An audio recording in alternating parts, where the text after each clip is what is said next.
আরিফি রহমতুল্লাহ আলাইহি বলেন, তুমি যখন ঘরের ভিতরে গেছো, যাইয়া দেখতেছো তোমার ছেলে মেয়ে খুশি অবস্থায় আছে, এটা দেখে তুমি আনন্দিত হয়েছো, তুমি বলো আল্লাহুম্মা লাকাল হামদু ওয়া লাকাশ শুকর। তুমি রাস্তা দিয়ে সুন্দর মতো হাঁটতে পারতেছো, তখন আল্লাহর শুকরিয়া আদায় করো, আল্লাহুম্মা লাকাল হামদু ওয়া লাকাশ শুকর। তুমি খাবার খেয়েছো, তোমার পেট ভরেছে, তুমি শুকর আদায় করো, আল্লাহুম্মা লাকাল হামদু ওয়া লাকাশ শুকর। তুমি আসার সময় হাসি খুশি অবস্থায় তোমার ছেলে মেয়ে স্ত্রী পুত্রদেরকে বাড়ি থেকে আসার সময় সুস্থ দেখেছো, এই দোয়া করো, আল্লাহুম্মা লাকাল হামদু ওয়া লাকাশ শুকর। আবার বাড়িতে ফিরে গেছো সুস্থ অবস্থায়, আল্লাহর শুকরিয়া আদায় করো, আল্লাহুম্মা লাকাল হামদু ওয়া লাকাশ শুকর। এরকম জীবনের প্রতিটা ক্ষেত্রে প্রতিদিন চলার পথে যে কোনো মুহূর্তে আল্লাহর নিয়ামতের কথা তোমার স্মরণ হবে, তুমি এই দোয়া পড়বে, আল্লাহুম্মা লাকাল হামদু ওয়া লাকাশ শুকর। আল্লাহ খুশি হয়ে যাবেন, আল্লাহ তোমার উপর রাজি খুশি হয়ে যাবেন। এজন্য আল্লাহর শুকরিয়া আদায় করব তো ইনশাআল্লাহ। মুহতারাম হাজিরিন, আল্লাহ তাআলার অসংখ্য অগণিত মায়া, মেহেরবানি, দয়া, ভালোবাসা, অনুগ্রহ, দান, যে আল্লাহ তাআলা আমাদেরকে বিগত সপ্তাহ থেকে এই সপ্তাহ পর্যন্ত আল্লাহ আমাদেরকে হায়াতে বাঁচায় রাখছেন, আল্লাহ আমাদেরকে সুস্থ রাখছেন, আল্লাহ আমাদেরকে ভালো রাখছেন। এরপরে আবার শুক্রবার জুমার দিন আল্লাহর হুকুম জুমার নামাজ আদায় করার জন্য আসার এবং বসার তৌফিক দান করছেন। এজন্য সকলে উচ্চ কণ্ঠে কালিমাতুশ শুকর আদায় করি, বলি আলহামদুলিল্লাহ। আরও লাখো কোটি দুরূদ ও সালাম পেশ করি আমার আপনার নবী, কলিজার নবী, বিশ্ব নবী, আখিরি নবী জনাবে মুহাম্মদুর রাসূলুল্লাহ সাল্লাল্লাহু আলাইহি ওয়াসাল্লামের উপর। মুহতারাম হাজিরিন, অত্যন্ত দুঃখের সাথে বলতে হয়, আজকে আমাদের দ্বীনের গুরুত্ব আমাদের অন্তর থেকে কমে গেছে। দুনিয়ার গুরুত্ব আমাদের অন্তরে বৃদ্ধি পাইছে।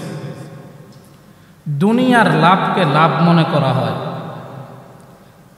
কিন্তু আখিরাতের লাভকে লাভ মনে করা হয় না।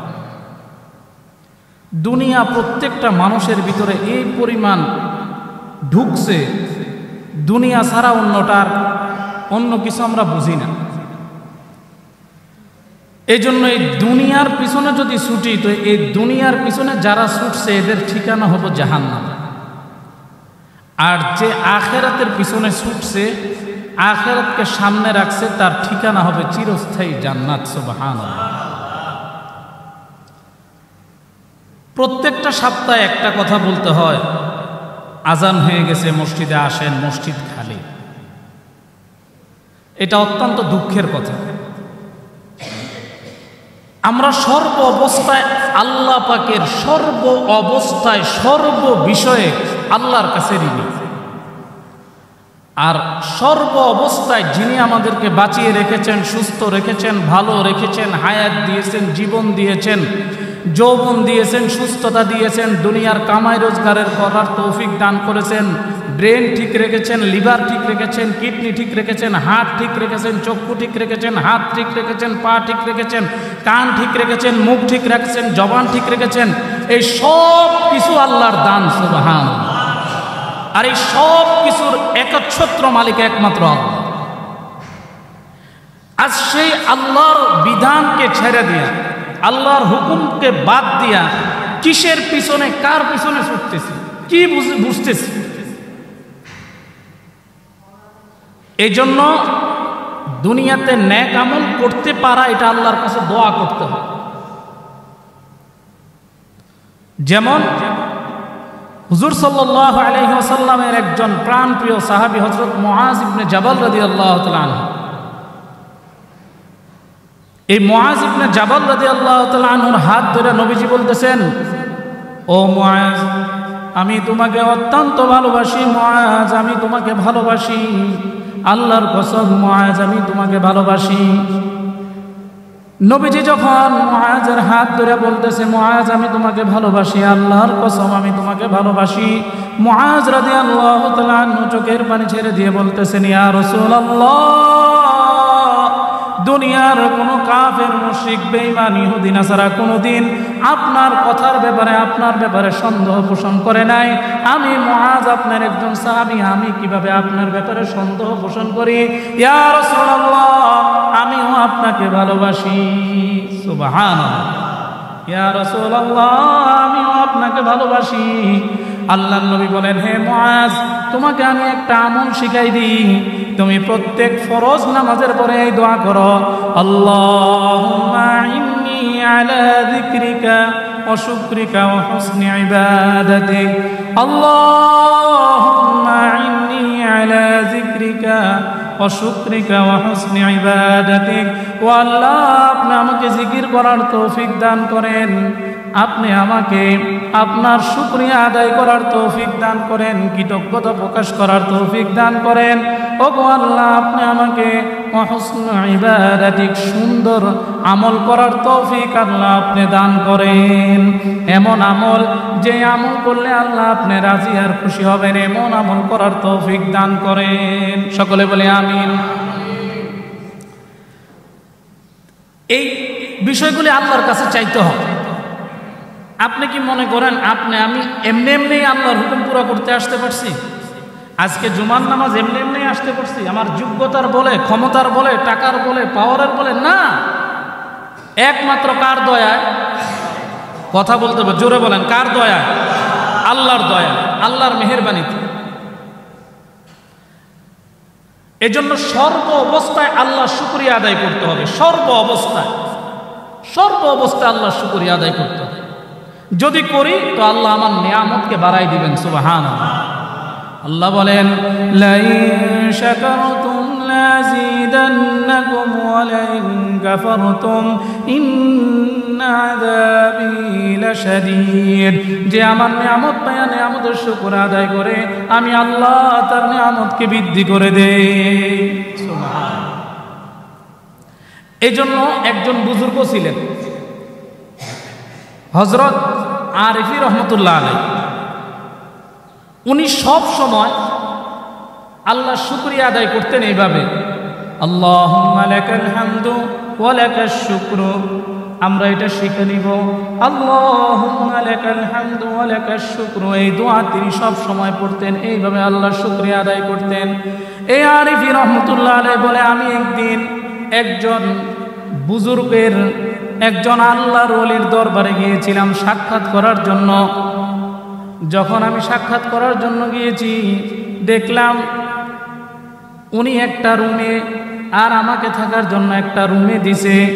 উনি রাত্রে এশার নামাজের পরে শোয়ার জন্য যখন বিছনায় গেছে, যাইয়া শুধু এই দোয়া পড়তেছে, আল্লাহুম্মা লাকাল হামদু ওয়া লাকাশ শুকরু, আল্লাহুম্মা লাকাল হামদু ওয়া লাকাশ শুকরু, আল্লাহুম্মা লাকাল হামদু ওয়া লাকাশ শুকরু। এই দোয়া পড়তেছে।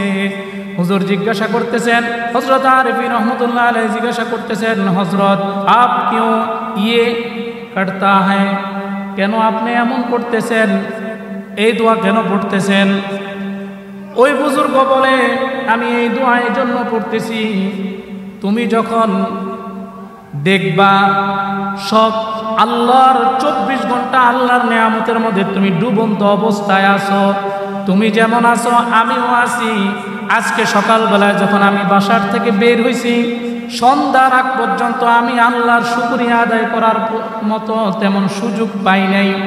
এই জন্য আমি প্রতিদিন নেশারের সময় বিছনায় যায়া একাধারে আমার সারা দিনের নিয়ামতের কথাগুলি স্মরণ করি, আর এইভাবে আল্লাহর শুকরিয়া আদায় করি। সুবহানাল্লাহ। ঠিক তেমনি ভাবে আজকেও আমি আল্লাহর শুকরিয়া আদায় করতেছি, আল্লাহুম্মা লাকাল হামদু ওয়া লাকাশ শুকরু। কেন এই দোয়া করব না আমরা? আল্লাহ আমাদেরকে কত সুন্দর হাত দিয়েছেন, কত সুন্দর পা দিয়েছেন, দেখার জন্য চোখ দিয়েছেন, কানে শোনার জন্য কান দিয়েছেন, কথা বলার জন্য জিহ্বা দিয়েছেন। আল্লাহ পাক আমাদেরকে জীবন দিয়েছেন, শ্বাস প্রশ্বাস টানার মতো তৌফিক দান করেছেন। যেই সম্পদের, কোটি টাকার সম্পদের সমাহার আল্লাহ আমাদের মধ্যে দান করেছেন, কোটি টাকার সম্পদ দিয়েও এগুলি ক্রয় করা যাবে না, ঠিক কিনা? দুনিয়ার কোনো একজন রাজা বাদশাকে যদি একজন রাজা বাদশাহ যদি কোনো একজন ফকির মিসকিনকে বলে তুমি 2টা চৌক আমারে দিয়ে দাও, ফকির দিতে অস্বীকার করবে, ফকির স্বীকার করবে না, ঠিক কিনা? যে কখনো না, আমার কোটি টাকার চোখ আমি দিতে পারবো না। এরকম কত হাজার কোটি টাকার সম্পদ আমার মধ্যে আপনার মধ্যে আল্লাহ দিয়ে দিয়েছেন। এই জন্য আল্লাহ বলেন ফাবিআইয়ি আলাই রাব্বিকুমা তুকাযযিবান, বান্দা তুই আমার কোন কোন নিয়ামতকে অস্বীকার করবি? অস্বীকার করার কোনো সুযোগ নাই, ঠিক কিনা? কোনো সুযোগ নাই। 24 ঘন্টার মধ্যে 24 সেকেন্ড আল্লাহর শুকরিয়া করার বাহিরে আমরা থাকতে পারবো, ঠিক কিনা? জোরে বলেন। সব সময়, প্রতি মুহূর্তে, প্রতি সেকেন্ডে আল্লাহর শুকরিয়া আদায় করা আমাদের জন্য আমি মনে করি ফরজ। কারণ আল্লাহর রহমতের বাহিরে আমাদের চলা এক মুহূর্ত সম্ভব। যাই হোক, আল্লাহ তাআলার শুকরিয়া আমরা আদায় করবো তো ইনশাআল্লাহ। ওই আরেফি রহমতুল্লাহ আলাইহি বলেন, এই জন্য আমি সারাদিন আল্লাহর শুকরিয়া আদায় করতে পারি না, এই জন্য বিছনায় রাত্রে শোয়ার সময় আল্লাহর শুকরিয়া আদায় করতেছি। আরেফি রহমতুল্লাহ আলাইহি বলেন, তুমি যখন ঘরের ভিতরে গেছো, যায় দেখতেছো তোমার ছেলে মেয়ে খুশি অবস্থায় আছে, এটা দেখে তুমি আনন্দিত হয়েছো, তুমি বলো আল্লাহুম্মা লাকাল হামদু ওয়া লাকাশ শুকর। তুমি রাস্তা দিয়ে সুন্দর মতো হাঁটতে পারতেছো, তখন আল্লাহর শুকরিয়া আদায় করো, আল্লাহুম্মা লাকাল হামদু ওয়া লাকাশ শুকর। তুমি খাবার খেয়েছো, তোমার পেট ভরেছে, তুমি শুকর আদায় করো, আল্লাহুম্মা লাকাল হামদু ওয়া লাকাশ শুকর। তুমি আসার সময় হাসি খুশি অবস্থায় তোমার ছেলে মেয়ে স্ত্রী পুত্রদেরকে বাড়ি থেকে আসার সময় সুস্থ দেখেছো, এই দোয়া করো, আল্লাহুম্মা লাকাল হামদু ওয়া লাকাশ শুকর। আবার বাড়িতে ফিরে গেছো সুস্থ অবস্থায়, আল্লাহর শুকরিয়া আদায় করো, আল্লাহুম্মা লাকাল হামদু ওয়া লাকাশ শুকর। এরকম জীবনের প্রতিটা ক্ষেত্রে, প্রতিদিন চলার পথে যে কোনো মুহূর্তে আল্লাহর নিয়ামতের কথা তোমার স্মরণ হবে, তুমি এই দোয়া পড়বে, আল্লাহুম্মা লাকাল হামদু ওয়া লাকাশ শুকর। আল্লাহ খুশি হয়ে যাবেন, আল্লাহ তোমার উপর রাজি খুশি হয়ে যাবেন। এজন্য আল্লাহর শুকরিয়া আদায় করবো তো ইনশাআল্লাহ। আল্লাহর শুকরিয়া আদায় করার মধ্যে সবচেয়ে প্রথম মাধ্যম হলো নামাজ। আমাদেরকে আল্লাহ যথাসময়ে নামাজ পড়ার তৌফিক দান করুন। আর যে কোনো অবস্থার মধ্যে আলহামদুলিল্লাহ, আল্লাহুম্মা লাকাল হামদু ওয়া লাকাশ শুকর, এইভাবে আমরা আল্লাহর শুকর আদায় করবো তো ইনশাআল্লাহ। গত সপ্তাহে বলেছিলাম মুনাফিকের আলামত সম্পর্কে আমরা আলোচনা চলতেছিল, ঠিক তার ধারাবাহিকতায় আজকের পরের অংশ। আল্লাহ তাআলা পবিত্র কোরআনের 18 নম্বর পারায় সূরা মুমিনুনের শুরুতে আল্লাহ সফল মুমিনদের গুণাগুণ বর্ণনা করেছেন। সফল মুমিনদের গুণ কেমন হবে আল্লাহ কোরআন শরীফের মধ্যে আলোচনা করতেছেন। قد أفلح المؤمنون الذين هم في صلاتهم خاشعون والذين هم عن اللغو معرضون والذين هم للزكاة فاعلون والذين هم لفروجهم حافظون إلا على أزواجهم أو ما ملكت أيمانهم فإنهم غير ملومين فمن ابتغى وراء ذلك فأولئك هم العادون والذين هم لأماناتهم وعهدهم راعون والذين هم لأماناتهم وعهدهم راعون। আল্লাহ এই আয়াতের মধ্যে সফল মুমিনদের গুণাগুণ বর্ণনা করেছেন। সফল মুমিনদের যত গুণ আছে এর মধ্যে একটা গুণ হইল তারা ওয়াদা এবং আমানত রক্ষা করে। তাদের একটা গুণ কি? আমানত এবং ওয়াদা রক্ষা করে। এটা কাদের গুণ? সফল মুমিনদের গুণ। ওয়াদা এবং আমানত রক্ষা করে।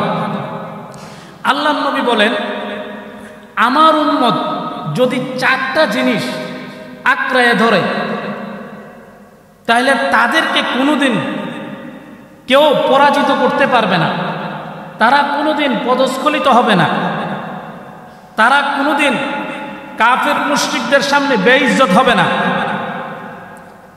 এই চারটা গুণ কি? নবীজি বলেন আরবাউন ইযা কুন্না ফীকা ফালা আলাইকা মা ফাতাকা দুনিয়া হিফযু আমানাতিন ওয়া সিদকু হাদিসিন ওয়া হুসনু খুলিকাতিন ওয়া ইফফাতু ফি তুহমাতিন। আল্লাহর নবী বলেন 1 নম্বর গুণ হইল হিফযু আমানাতিন, আমানতের গুণ। ওয়া সিদকু হাদিসিন, 2 নম্বর হইল সত্যতার গুণ। 3 নম্বর হলো ওয়া হুসনু খুলিকাতিন, উত্তম চরিত্রের গুণ। 4 নম্বর হলো ওয়া ইফফাতু ফি তুহমাতিন, খাবারের ব্যাপারে সাবধানতা অবলম্বন করার গুণ। কয়টা গুণ হলো? 4টা। একটা হলো আমানতের গুণ, 2 নম্বর হলো সততার গুণ, 3 নম্বর হলো উত্তম চরিত্রের গুণ, 4 নম্বর হলো খাবার খুব হিসাব করে যাচাই বাছাই করে খাবার খাওয়া। আল্লাহ আমাদেরকে এই 4টা গুণ অর্জন করার তৌফিক দান করুক, সকলে বলে আমিন। এখন হুজুর সাল্লাল্লাহু আলাইহি ওয়াসাল্লামের চরিত্র কেমন ছিল দেখেন। হুজুর সাল্লাল্লাহু আলাইহি ওয়াসাল্লাম তখনও নবী হন নাই, আমাদের নবী তখনও নবী হন নাই। নবী হওয়ার আগে একটা লোকের সাথে নবীজির কোনো বিষয়ে লেনদেন হয়েছে। চরিত্রের গুণ নবীজির কেমন ছিল? লেনদেন হয়েছে, দুজন একটা কথা দুজনেই স্বীকার করছেন, কি অঙ্গীকার করছেন, আগামীকালকে ওই জায়গাটার মধ্যে আমরা দুজন উপস্থিত হব।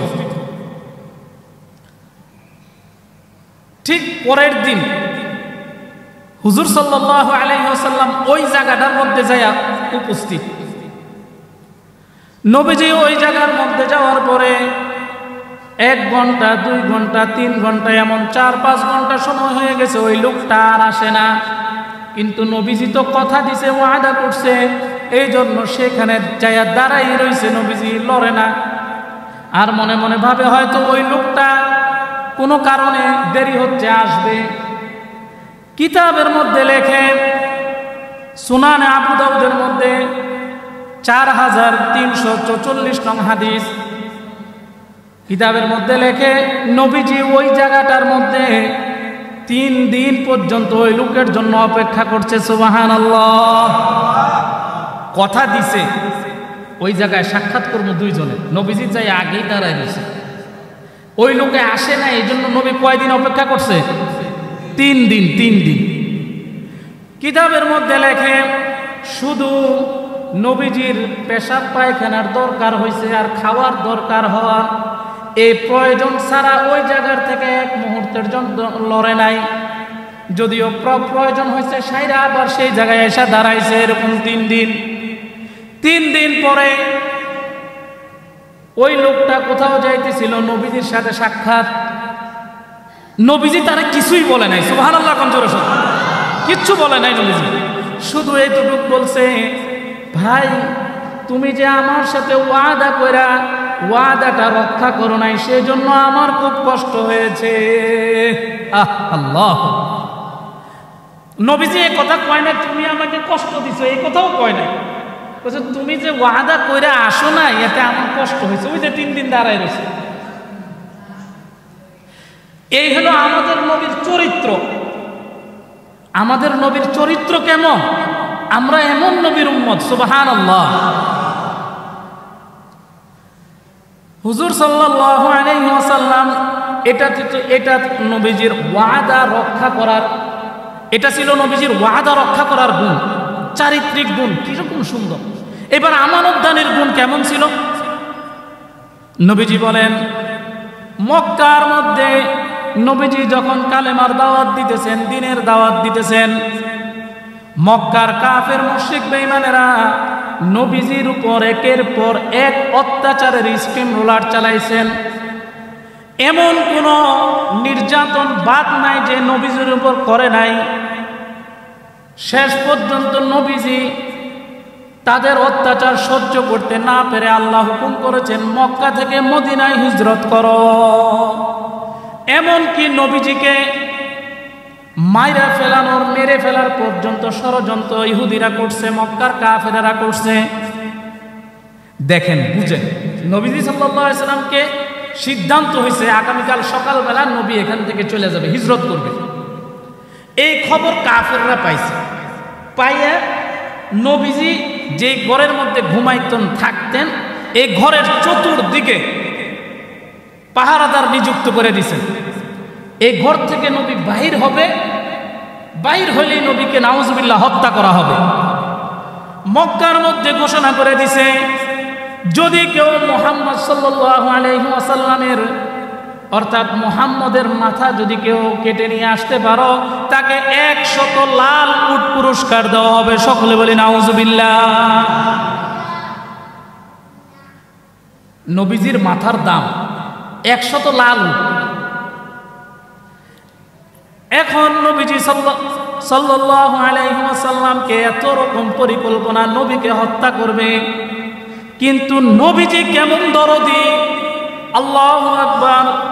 নবীজি রাত্রেবেলায় আলীকে ডেকে বলতেছেন, ও আলী, আল্লাহ তো আমাকে জানিয়ে দিয়েছেন আমাকে এখান থেকে হিজরত করে মক্কা থেকে মদিনায় যেতে হবে। আলী, আমি চলে যাব, কিন্তু আমার কাছে এই মক্কার মানুষের কিছু আমানত আছে। আলী, এই আমানতগুলি আমি কি করে নিয়ে যাব? এই আমানতগুলি তো আমি তাদের আমানত, তাদের কাছে আমার ফিরাই দিতে হবে। সুবহানাল্লাহ।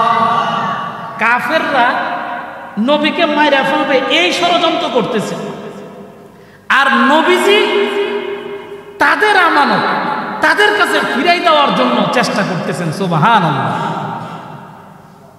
কেমন নবীর উম্মত চিন্তা করা যায়। একজন মানুষ আমারে মাইরা ফেলবা পরিকল্পনা করতেছে, আমারে মাইরা ফেলবে, আর আমি তাদের ওই পরিকল্পনার দিকে আমার কোনো খেয়াল নাই। আমার খেয়াল হলো আমার যে পাওনা আছে সেটা, আমার কাছে যে আমানত আছে, আমানতটা কেমনে তারে দিন। নবীজিকে মেরে ফেলার পরিকল্পনা করছে, কিন্তু নবীজি সাল্লাল্লাহু আলাইহি ওয়াসাল্লাম তাদের আমানত তাদেরকে ফিরাই দেওয়ার কাজে ব্যস্ত। আলীকে ডাকলেন, ও আলী, আর নবী কেমন আমানতদার ছিলেন? কয়, নবীজি এখনো নবী হয় নাই, নবুয়ত প্রাপ্ত হয় নাই। মক্কার কাফের বেঈমানেরা নবীজিকে নাম দিছে আল আমিন। নবীজির উপাধি দিছে কি? আল আমিন। সুবহানাল্লাহ। আল আমিন উপাধি দিয়েছেন, এখনো নবী হয় নাই।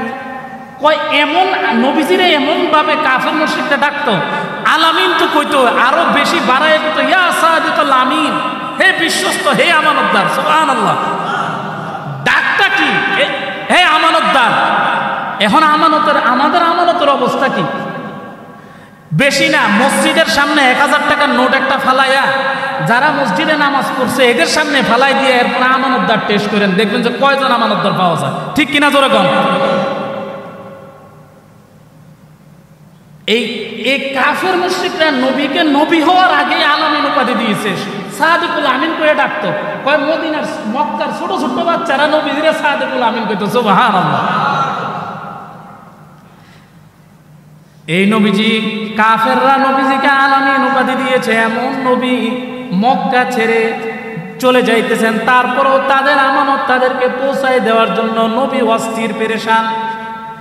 আর কাফেররা নবীকে মারার জন্য পেরেশান, পরিকল্পনা করতেছে। আল্লাহ কোরআনের মধ্যে বলেন, ওয়ামাকারু ওয়ামাকারাল্লাহ ওয়ামাকারু ওয়ামাকারাল্লাহ ওয়াল্লাহু খায়রুল মাকিরিন। আরে তোমরা যে পরিকল্পনা করো, তোমরা যে কৌশল অবলম্বন করো, আমার কৌশলের সামনে তোমাদের কৌশল কোনো কৌশলই না। সুবহানাল্লাহ। আল্লাহু খায়রুল মাকিরিন, আমি হলাম সবচেয়ে উত্তম কৌশলকারী। সুবহানাল্লাহ। ঘোষণাটা কার? কথাটা কার? আল্লাহ। কথাটা কার? এবার নবী সাল্লাল্লাহু আলাইহি সাল্লাম আলীকে দিছেন, দিয়া নবী সাল্লাল্লাহু আলাইহি সাল্লাম চলে যাবেন, ঘর থেকে বাইর হইবেন। লম্বা চূড়া কথা, ঘর থেকে বাইর হইবেন। কাফের মুশরিকদের সামনে দিয়ে নবীজি বাইর হইতেছে, এরা এক একজনে নবীজিকে দেখাও সব অন্ধ হয়ে গেছে। সুবহানাল্লাহ। আল্লাহ সূরা ইয়াসিনের মধ্যে বলেন, ওয়াজআলনা মিন বাইনি আইদিহিম সাদ্দান ওয়া মিন খালফিহিম সাদ্দান ফাগশাইনাহুম ফাহুম লা ইউবসিরুন। নবী, আপনি কোন জন্য চিন্তা করবেন না, আপনি পেরেশান হবেন না। আমি আপনার মাঝে আর তাদের মধ্যে আমি একটা প্রাচীর তৈরি করে দিব। সুবহানাল্লাহ। নবীজি বাইরে হয়ে গেলেন সোজা মক্কার দিকে, মক্কা থেকে বাইরে হয়ে মদিনায় হিজরত করতেছেন। কথা বুঝাইতে চাইছিলাম, নবীজিকে মারার পরিকল্পনা করতেছেন কাফেররা, আর নবীজি সেরকম বিপদময় মুহূর্তে, সংকটময় মুহূর্তে তাদের আমানত তাদেরকে ফিরাই দেওয়ার জন্য ব্যস্ত। সুবহানাল্লাহ। এটা হলো আমার নবী, আপনার নবী, কলিজার নবী, বিশ্ব নবী জনাবে মুহাম্মদুর রাসূলুল্লাহ সাল্লাল্লাহু আলাইহি ওয়াসাল্লামের চরিত্র। সুবহানাল্লাহ। এইরকম নবীর উম্মত আমি আপনি। এই নবীর মোহাব্বত আমার অন্তরে দাগা দেওয়া দরকার আছে না নাই? জোরে বলেন। ইশকে মাহবুবে খুদা জিস দিল মে হাসিল নেহি লাখো মিনহু মগর ঈমান মে কামিল নেহি। ইশকে মাহবুবে খুদা জিস দিল মে হাসিল নেহি লাখো মিনহু মগর ঈমান মে কামিল নেহি। যদি নবীর মোহাব্বতের দাবিদার হয়ে থাকি তাহলে নবীর আখলাকে আখলাকিত হতে হবে, ঠিক কিনা? জোরে বলেন। নবীর চরিত্র আমাদের মধ্যে আনতে হবে, না পারলে চেষ্টা করতে হবে। রাজি আছেন তো ইনশাআল্লাহ? এক মহিলা আয়েশা নবীজিকে জিজ্ঞাসা, আয়েশা রাদিয়াল্লাহু তাআলা আনহারে জিজ্ঞাসা করতেছে, আয়েশা রাদিয়াল্লাহু তাআলা আনহা তারে, আয়েশা রাদিয়াল্লাহু তাআলা আনহা ওই মহিলাকে সাথে সাথে প্রশ্ন করছেন, তুমি কি কোরআন পড়ো নাই? ওই মহিলা বলছে, হ্যাঁ পড়ছি। আয়েশা রাদিয়াল্লাহু তাআলা আনহা কয়, পুরা কোরআনটাই তো নবীজির চরিত্র। সুবহানাল্লাহ। কোরআনটাই তো নবীজির চরিত্র। কোরআনে যা বলছে নবীর চরিত্রের মধ্যে তা আছে। সুবহানাল্লাহ। এই কথাটা আমার কাছে পরিপূর্ণ।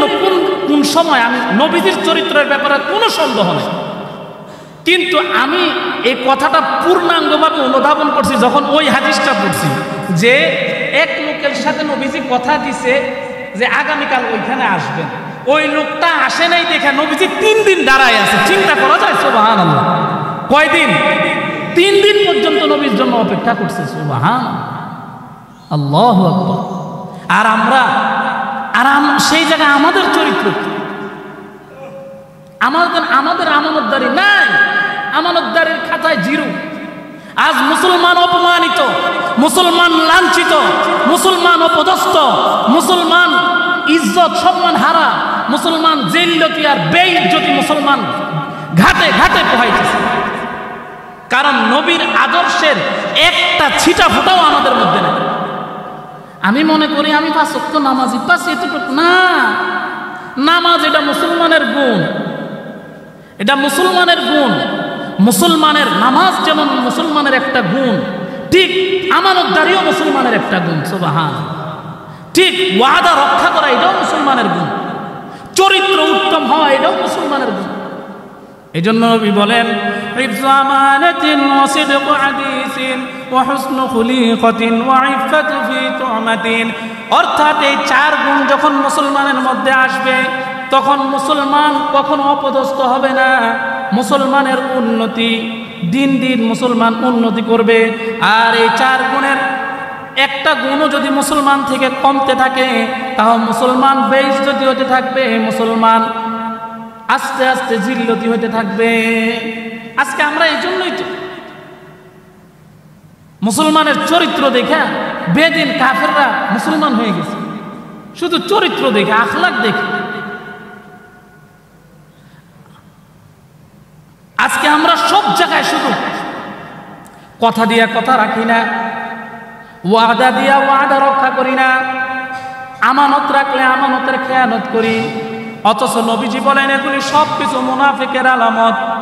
নবীজি বলেন মুনাফিকের আলামত 3টা। ইজা হাদাসা কাযাবা ওয়া ইজা ওয়া'আদা আখলাফা ওয়া ইজা তুমিনা খানা।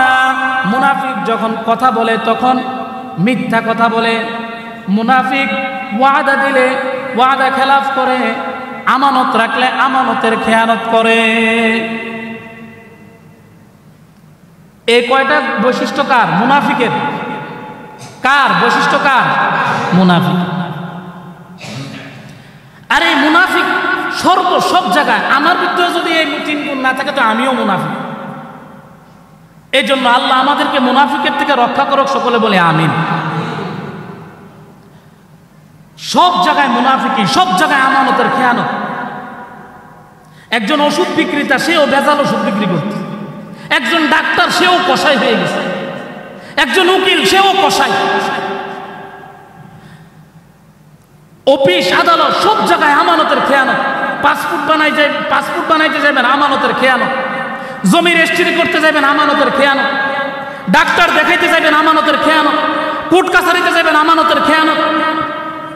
বড় অফিসার ছোট অফিসার বড় অফিসারের কাছে যাবে, আমানতের খেয়ানত। সর্ব জায়গায় শুধু আমানতের খেয়ানত। কসম খাইয়া মিথ্যা কথা বলে, কসম খাইয়া কয় হুজুর এটা কিনছে 25 টাকা দিয়া, কয় হুজুর আমার কিনাই 50 টাকা। খোদার কসম হুজুর এটা 50 টাকা দিয়ে কিনছে। তো পাশের জন জিজ্ঞাসা করে, কি রে তুইও যে দোকান থেকে কিনলি, আমিও তো ওই দোকান থেকে কিনলাম তো 25 টাকা দিয়া, কসম খাইলে কিনলে গা? কয় এক কসমে 25 টাকা, এক কসমে 25 টাকা লাভ, এই জন্য কসম খাইয়া কিছু 25 টাকা দিয়ে কিনছি। এরকম আমাদের মাঝে চলতেছে কি চলতেছে না, জুড়ে বলেন তো? এই জন্য ভাই, এই আমানতদারি রক্ষা করা এটা মুসলমানের গুণ। কথা দিয়া কথা রক্ষা করা এটা মুসলমানের গুণ। কিতাবের মধ্যে একটা ঘটনা আছে। কাজী আবু বকর একজন তাবি ছিলেন, অনেক বড় তাবি। এই কাজী আবু বকরের একটা ঘটনা কিতাবের মধ্যে আছে। কাজী আবু বকর একবার মক্কার রাস্তার মধ্যে অনাহারে, 3 দিনের অনাহার, পেটের মধ্যে কোনো খাবার নাই, কিছু নাই। রাস্তায় ঘুরতেছে, ঘুরতে ঘুরতে হঠাৎ করে রাস্তার মধ্যে একটা কোটি টাকার হার পাইছে, কোটি টাকার হার। কাজী আবু বকর কোটি টাকার হার নিয়া চিন্তা করতেছে, এত কোটি টাকার হার কি করব, পেরেশান হয়ে গেছে ফেরত দেওয়ার জন্য। যখন এই কোটি টাকার হার রাস্তার মধ্যে পাইছে, সাথে সাথে কোরআনের একটা আয়াতের কথা মনে পড়ে গেছে। ইন্নাল্লাহা ইয়া'মুরুকুম আন তু'আদ্দুল আমানাতি ইলা আহলিহা। আল্লাহ বলে, আল্লাহ হুকুম দিতেছেন তোমরা আমানতকে তার হকদারের নিকট পৌঁছায় দাও। কাজী আবু বকরের কোরআনের এই আয়াতের কথা মনে পড়ে গেছে। উনি সরাসরি এই হারটা, কোটি টাকার হার নিয়ে বাজারের দিকে রওনা হয়ে গেছে। কয় দেখি বাজারে যায় কেউ একটা জায়গার মধ্যে এলান করে কিনা আমার কোটি টাকার হার হারায় গেছে, তোমরা কেউ পাইছনি? ঠিক এই উনি বাজারে যায় দেখে একটা উঁচু জায়গার মধ্যে এক লোক দাঁড়াইয়া বলতেছে, ও মক্কার নওজোয়ান যুবকেরা, আমার একটা কোটি টাকার হার হারায় গেছে, যদি তোমরা কেউ পেয়ে থাকো আমাকে দিয়ে দাও। মনে রাখবা, হারানো জিনিস পুরোটাই তোমার জন্য হারাম, কিন্তু তুমি যদি আমার এই হারানো কোটি টাকার হারটা ফেরত দিতে পারে, খুঁজে দিতে পারে, আমার আমানত আমাকে যদি ফিরাই দিতে পারে, তাহলে আমার হাতে একটা লাল 500 দিরহামের একটা থৈলা আছে, এই থৈলাটা আমি তাকে পুরস্কার দিব, এটা তার জন্য হালাল, বৈধ। সুবহানাল্লাহ। কাজী আবু বকর এই ঘোষণা শুনা খুব খুশি হয়ে গেছেন। আস্তে আস্তে আস্তে আস্তে পিছন দিয়ে যায় বুড়ার হাতটা ধরছে। বুড়ার হাত ধরার সাথে সাথে বুড়া বুঝে গেছে এই কোটি টাকার হার মনে হয় পাওয়া গেছে। বুড়া সাথে সাথে পিছন দিকে তাকাইছে, তাকাইয়া যুবক ইশারা করছে, কাজী আবু বকর নামে গেছে। নাইমা যুবককে বলতেছে, কাজী আবু বকর, ও বৃদ্ধ বাবা, আমার সাথে বাসায় চলেন, আর আপনার কোটি টাকার যে হারের থৈলাটা মালের বিবরণ দেন। বাসায় নিয়ে গেছে। বাসায় নিয়ে এবার বৃদ্ধরে বলেন আপনার থৈলার মালের বিবরণ দেন। এবার বৃদ্ধ বলে, আমার থৈলাটা লম্বায় এত ইঞ্চি, পাশে এত ইঞ্চি, এই অবস্থা, হীরার খণ্ড এতটুক, সবুজ রঙের পাথর এতগুলি, গোলাপি পাথর এতগুলি, সবগুলি বলল। এবার কাজী আবু বকর বলে, আরে বৃদ্ধ যা বলে সবই তো মিলা যাইতেছে, এই হার তারই। সুবহানাল্লাহ।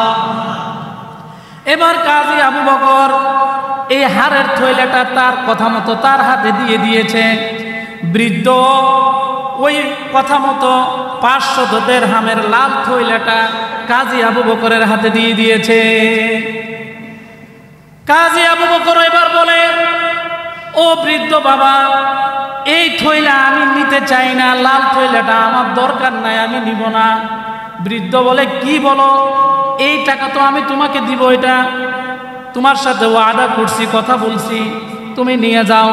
এবার কাজী আবু বকর একটা চমৎকার উত্তর দিয়েছে। কাজী আবু বকর বলে, ও বৃদ্ধ বাবা, এই থইলাটা আমি আপনার কাছ থেকে কোটি টাকার হার, আমানতের জিনিস ফেরত দিয়া, পাওয়া জিনিস ফেরত দিয়া এইমাত্র একটা ইবাদত করলাম, আর আপনাকে ফেরত দিয়েছি, তার বিনিময়ে আপনি 500 দিরহাম আমাকে পুরস্কার দিবেন। এই পুরস্কার আমি দুনিয়ার মাটিতে নিয়া কিয়ামতের ময়দানে আহকামুল হাকিমিন আল্লাহর কাছ থেকে পুরস্কার নেওয়া বঞ্চিত হইতে চাই না। সুবহানাল্লাহ কোন, আল্লাহর কাছ থেকে পুরস্কার নেওয়া থেকে বঞ্চিত হইতে চাই না। ও বাবা, এই কোটি টাকার হার এটাও নিয়ে যান, 500 টাকার লাল থইলাটা এটাও আপনি নিয়ে যান। সুবহানাল্লাহ, যান, নিয়ে যান, দরকার নাই, এর পুরস্কার বিনিময় কিয়ামতের ময়দানে আল্লাহর কাছ থেকে নিব, যান, নিয়ে যান।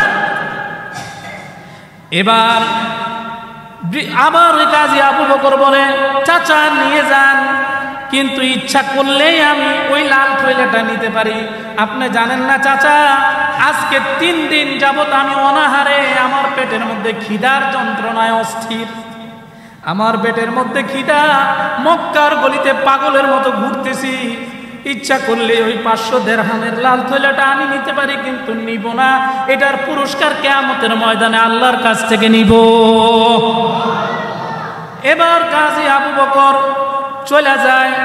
বৃদ্ধ বারবার কি সামনে যাবে, 1 পা আগায় তো 2 পা পিছে যায়, আর ওই কাজী আবু বকরের চেহারার দিকে তাকায় আর বলে, হাদিস শরীফের মধ্যে যেরকম জান্নাতি যুবকদের ঘটনা হাদিসে পড়ছি, এই যুবকটাও সেই যুবক। আহারে, এই ছেলেটার মা জানি কোন মায় তাকে পেটে ধারণ করেছে। সুবহানাল্লাহ। কিতাবের মধ্যে লেখে, কাজী আবু বকর এর 1 যুগ পরে একবার সমুদ্রে ভ্রমণে যাইতেছে। একটা কথা বলি, এই আমানতের হেফাজত করলে শুধু আল্লাহ আখিরাতে দিবেন এমন না, কিছু কিছু ক্ষেত্রে এগুলির পুরস্কার আল্লাহ দুনিয়াতেও দেন, ঠিক কিনা জোরে বলেন। দেখবেন আপনার অনেক বড় কোটি টাকার ব্যবসা, আপনি খুঁজতেছেন শিক্ষিত না, খুঁজতেছেন খুব সুন্দর স্মার্ট না, আপনি খুঁজবেন যে একজন আমানতদার মানুষ পাওয়া যায়নি, একজন আমানতদার অফিসার কর্মচারী পাওয়া যায় কিনা, ঠিক কিনা জোরে বলেন। আমানতদারির খুব অভাব। তো এই আমানতদারির পুরস্কার দুনিয়াতেও পাওয়া যায়। তো এই কাজী আবু বকর একবার এই ঘটনার 1 যুগ পরে সমুদ্র ভ্রমণে কোথাও যাইতেছে। সমুদ্রের মাঝখানে যায় এমন ঘূর্ণিঝড়ের মধ্যে, যে জাহাজের মধ্যে কাজী আবু বকর ছিল, ওই জাহাজটা ঘূর্ণিঝড়ের বাতাসে সমুদ্রের উত্তাল ঢেউ এই জাহাজটা ডুবাই ফেলে। লগের সমস্ত মানুষ, সমস্ত সাথীরা ডুবে মারা যায়, কিন্তু একমাত্র কাজী আবু বকরকে আল্লাহ কুদরতি ভাবে বাঁচায় দেন। সমুদ্রের পানির সাথে ভাসতে ভাসতে ইয়ামেনের একটা দ্বীপে যাও থামে, দ্বীপে ভিড়ে। এখন দীর্ঘক্ষণ অজ্ঞান থাকার পরে হুঁশ নাই।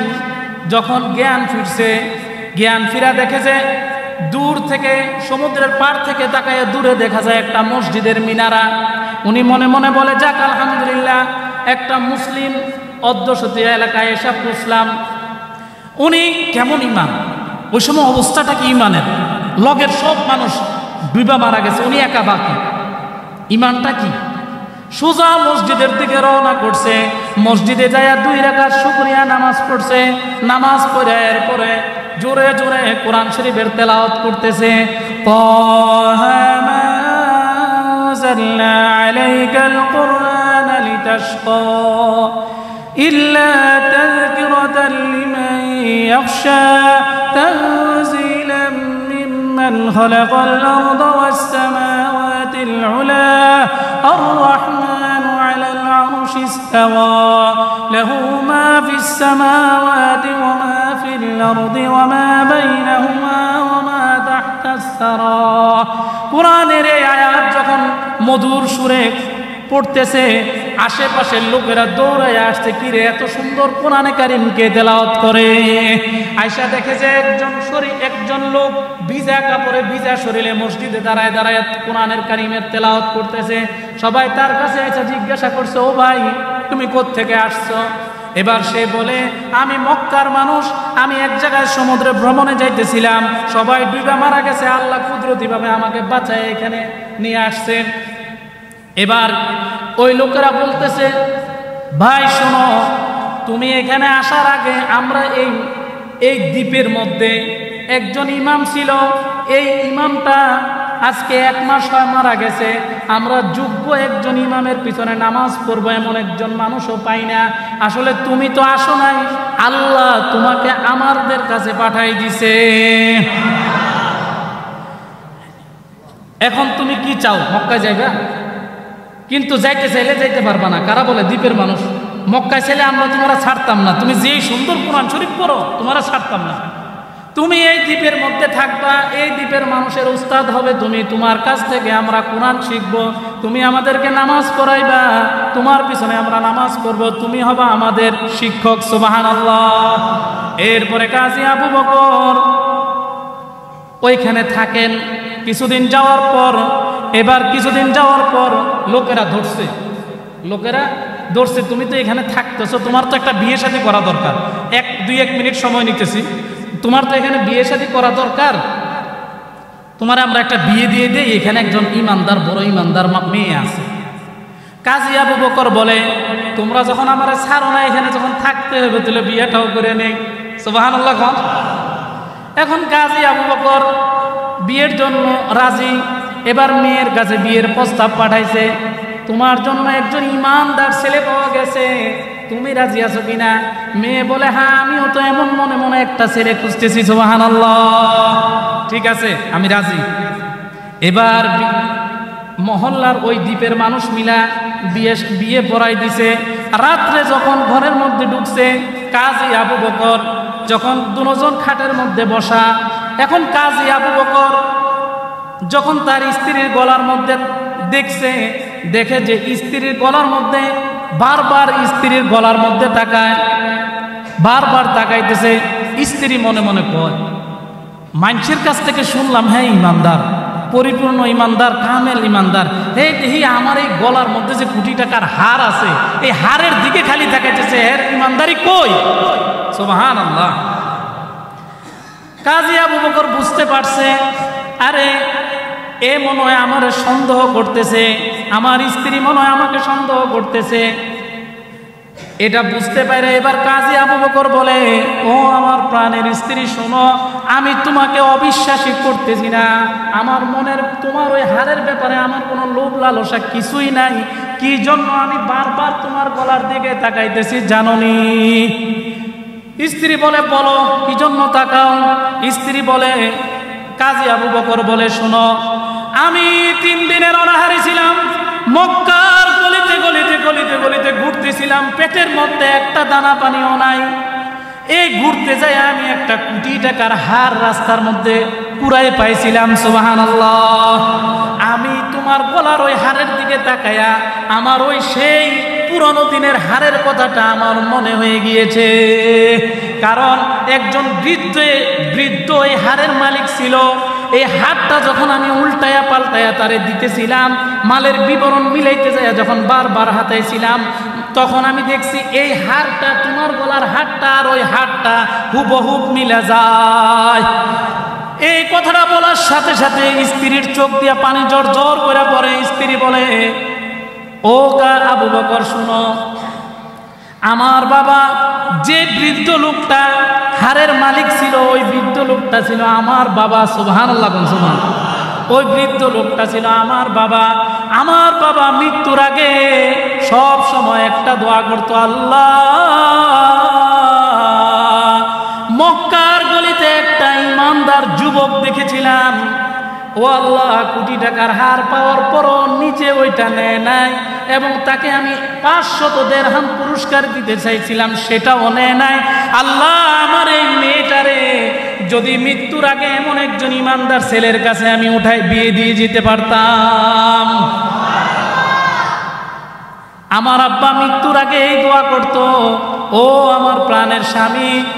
এবার ওই স্বামীও বলতেছে, শোনো, ওই যে মক্কার বাজারে যে যুবকটা হার পায়ে ফেরত দিছিল, হার পায়ে যে যুবকটা ফেরত দিছিল, আমি হইলাম সেই যুবক, সুবহানাল্লাহ বল। আমি হইলাম সেই যুবক, আমি মক্কার বাজারে এই হারটা কুড়ায় পাইছিলাম। আজ তোমার গলায় দেখে আমার বারবার সেই হারের কথা মনে পড়ে যায়, সুবহানাল্লাহ। ও আমার স্ত্রী, আমার হারের প্রতি কোনো লোভ নাই। এবার স্ত্রী বলে, আমি শুনছিলাম দুনিয়াতে আমানতের হেফাজত যে করবে, এই হেফাজতের পুরস্কার আল্লাহ আখিরাতে না দুনিয়াতেও দেয়। যেমন আজকে বাস্তব, তুমি আবু বকরকে আমার স্বামী বানাই দিল, আমার বাবার দোয়া আল্লাহ কবুল করে নিলেন। এই জন্য আমানতদার হব তো ইনশাআল্লাহ। আল্লাহ আমাদেরকে আমানতদারির গুণ অর্জন করার তৌফিক দান করুক, সকলে বলে আমিন।